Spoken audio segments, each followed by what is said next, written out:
Hello, welcome again. We are covering the topic centrifugal compressor for civil services means IFS and GATE aerospace law. And we are designing the compressor through examples. We have solved first question, and now in the second question some additional data are given. That is radial width of veinless space 5 cm, approximate mean radius of diffuser through 0.33 meter, depth of diffuser passage 1.76 cm, and number of diffuser vanes are 12. So these data are given. So this is your diffuser, and this is your veinless space. Its width is given as or radius or thickness is given as 5 centimeter. Okay, and depth of diffuser perpendicular to the page is your same as we have calculated as 1.76. Okay, so here these data are given. So now we have to calculate inlet angle of diffuser vanes. One more data, that is beam radius of the diffuser is given as 0.33 meter. Okay.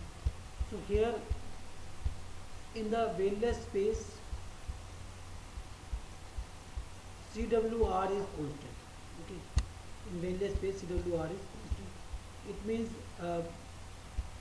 we have calculated this CW at the exit of impeller or at the start of veinless space in the previous example. So that was just 410, and diameter of impeller was 0.5 meters, so radius was 0.25. Okay, so that was at the radius 0.25. Okay. So now this 410 into 0.25 is constant throughout the veinless space. That is CWR is constant. Okay. Here we have calculated this CW2 at the exit of impeller, that is 0.9 into 45.5, 410 meters per second, and diameter of impeller was 0.25. So it was at the radius of 0.25 meter. Okay.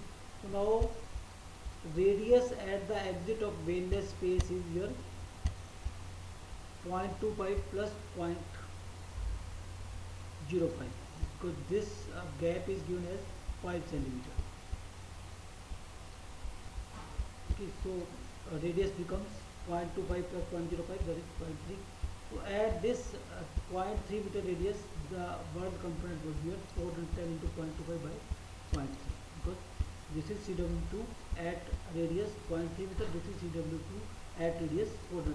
We are assuming that veinless space is represented by two diffuser inlet and impeller exit is represented by 2. So it will be 342 meter per second. Okay. So now this is about change in valve component. What about this radial component? So it was initially at the exit of impeller, it was 143 meter per second. So now this will also decrease because radius is increasing. So we don't know what the value of what is the value of it. So we assume that we make assumption and check whether our assumption is correct or not. Then we take CR2 as 97 meter per second. Okay.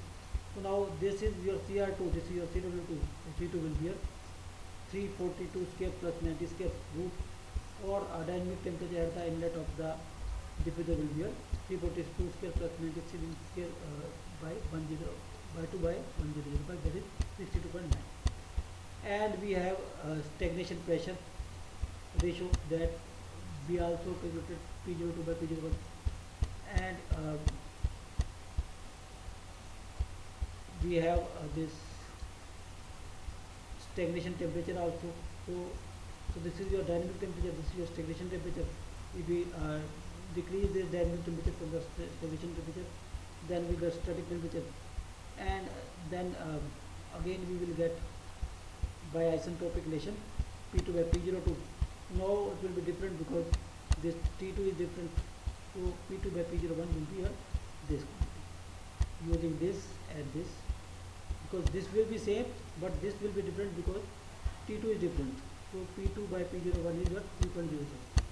So P2 will come out as 3.38 bar. Okay.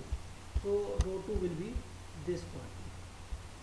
Again using state equation P2 by RT2, so that will be 2.77 kilogram per meter. So now we have rho 2 at the inlet of impeller, and we have this CR2 also, sorry, C2 also, and area of the flow in the radial direction will be here, because here diameter is your radius is 0.3, diameter is 2 into 0.3, so pi d depth, and the velocity perpendicular to the this area is just CR2, and mass flow rate is your 9, so this is density we have calculated at 2.77, and this is your area CR2 will give CR2 as 97.9, and we have assumed it 97, so our assumption is correct. So either it may be given, or we can calculate like this, by iteration. First we will assume suppose 100,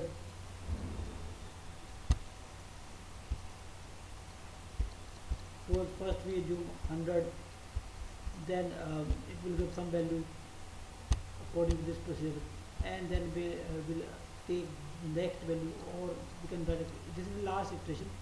Okay, so we have taken CR2 as 97, and first we find out static temperature, then static pressure, and then by this we find out this density, and then again we calculated this CR2, satisfy our requirement. Now CR2 is 97.9 and CW2 at the impeller, at the diffuser and is 342.